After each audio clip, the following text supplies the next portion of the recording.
কাঠের উনুনে আজকে বেগুন পোড়া আর টমেটো পোড়া, কিন্তু এইভাবে পোড়াচ্ছে না, এইভাবেই পোড়ায় নাকি কাঠের উনুন? মানে এই জালিটা দিয়েছে ওটাই বলছি, আবার তাও আবার প্লাস্টিকের জালি। এটা প্লাস্টিকের জালি? হ্যাঁ দেখো তুমি, সাইডটা প্লাস্টিক গুলো কি হয়েছে তার? পুড়ে যাবে না তো? কেন পুড়ে যাবে? কি অদ্ভুত, বলে পুড়ে যাবে না? তাও আর কি তাপটা তো লাগছে না। লাগুক না, কি আছে তাহলে, কিচ্ছু হিট হচ্ছে না, পুরোটা হিট হচ্ছে।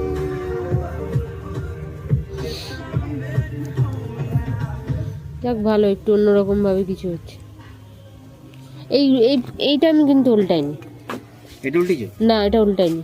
মানে টমেটো গুলো উল্টাওনি তাই তো? না। আর একটু পরে উল্টে দেবো।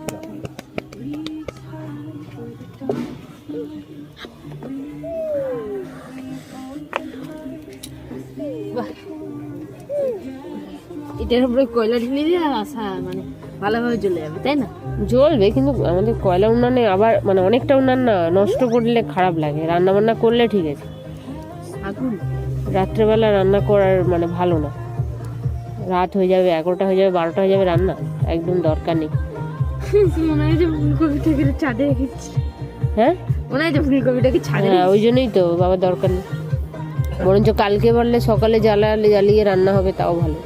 যদি সকালে জ্বালাতে চাও সকাল 7টা হয় না, 6টার দিকে উঠতে হবে, যাতে কয়নাঙ্গুল কয়লাটা জ্বলতে হবে না। ওটা ভোরবেলা রান্না হয়, থোড়ি তোর আমাদের ভোরবেলা রান্না হয়।